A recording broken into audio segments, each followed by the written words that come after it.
Sementara itu, Mendikbudristek Nadiem Makarim menyampaikan permintaan maaf karena tak bisa menjawab satu persatu pertanyaan Komisi 10 dalam kesempatan tersebut. Nadiem berjanji akan menjawabnya pada RDP selanjutnya, baik secara lisan maupun tulisan. Akan melalui pendalaman ya Pak, lewat RDP, di mana semua pertanyaan-pertanyaan tersebut akan bisa dijawab secara mendetil, didiskusikan, dan juga bisa membuat beberapa keputusan. Karena kesempitan waktu, saya mohon maaf sekali lagi kalau untuk tidak bisa menjawab satu persatu jawabannya, tapi tentunya baik secara tertulis ataupun di RDP akan pasti kami address setiap isu yang diangkat.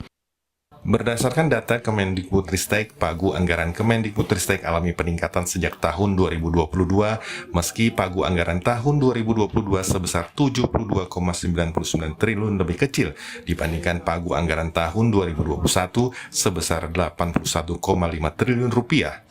Di tahun 2023 sebesar 80,22 triliun rupiah dan 98 triliun rupiah di tahun 2024. Dalam laporan BPS menunjukkan terjadi peningkatan angka putus sekolah di samping tingginya jenjang pendidikan.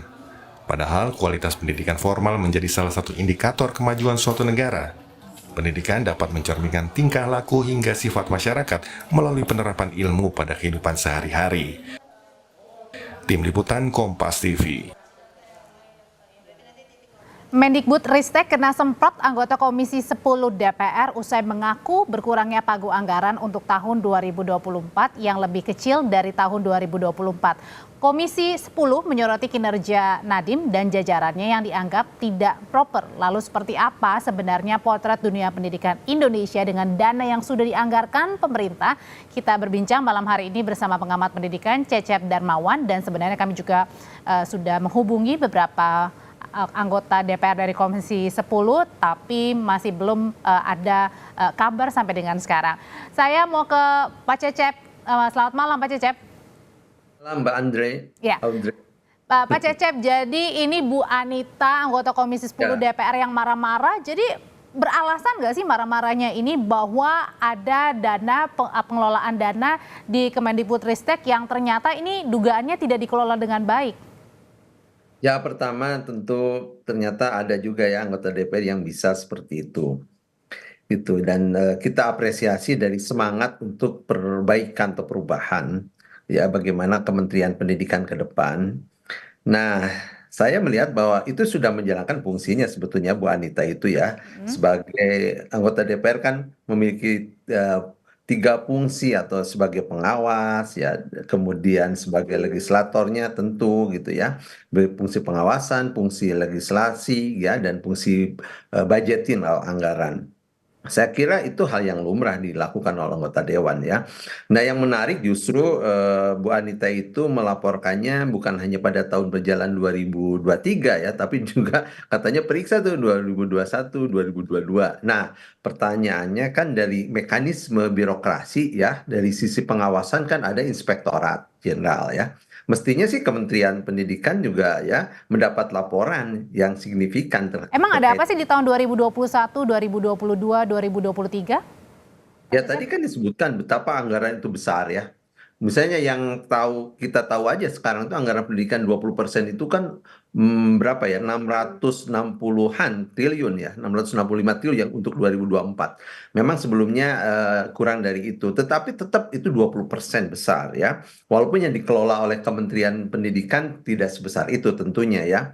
Ada sekitar yang tahun 2024 ini 98,9 triliun. Nah, artinya dana ini tetap besar ya, tetap besar. Pak Cecep, ya gimana? kita contohin dulu deh, misalnya ini kan di layar nih ada alokasi anggaran pendidikan 2024, misalnya transfer senilai 300 sekian triliun, kemudian juga ada dari kementerian lembaga, Kemendikbudristek dan lain-lain sebagainya. Nah, ini yang tidak terserap begitu sebanyak 15 triliun. Ya, jadi tadi saya katakan betul ya, itu 98,9 triliun yang dikelola oleh Kementerian Pendidikan itu sebetulnya hanya 15% dari anggaran pendidikan yang jumlahnya 665 triliun. Itu pun tadi kalau dianggap misalnya berapa persen, 15% ya, belum terkelola dengan baik, artinya memang ini ada persoalan, bukan 15, hanya ah, 15 bukan hanya triliun soal kurang. 12 triliun ya, 15. 12 triliun. Nah, itu pun bukan soal besarnya, tetapi bagaimana ya peruntukannya. Tadi Bu Anita saya dengar bagaimana di daerahnya di NTT gitu ya, banyak program-program yang belum menyentuh di sana. Artinya apa? Menteri harus turun tangan. Jadi saya minta ya Pak Nadiem ini walaupun hanya beberapa bulan lagi coba turun ke daerah-daerah ya sebagaimana tadi ditunjukkan oleh Bu Anita. Saya kira ini feedback baik bahwa selama ini jangan-jangan gitu ya di pihak Kementerian Pendidikan ini kurang turun ke bawah. Sehingga ya anggaran-anggaran yang besar itu hanya diselesaikan di atas meja.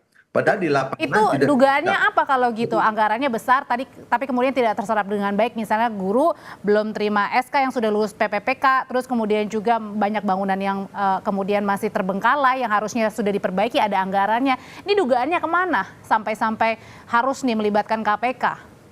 Ya satu manajemennya jelek, buruk ya. Manajemennya berarti buruk. Yang kedua pengawasannya juga buruk. Jadi dua hal ini semestinya ya segera memperbaiki diri kementerian itu dari sisi manajemen dan pengawasan.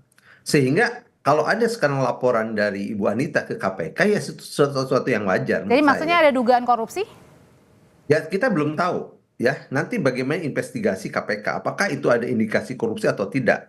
Ya kita tidak bisa menjudge itu ada atau tidak sebelum kemudian KPK tadi diminta oleh anggota dewan untuk kemudian turun ya. Kita lihat saja apakah itu ada indikasi itu karena Bu Anita menyatakan ternyata ke daerah kami ya itu program-program belum nyampe gitu. Berarti ada masalah ya. Nah, sekarang kita minta KPK bisa nggak ya? Karena KPK juga sedang dirundung masalah secara internal gitu ya. Oke. Apa masih punya tenaga untuk kemudian apa permintaan Bu Anita ini juga bisa diikuti dengan baik gitu.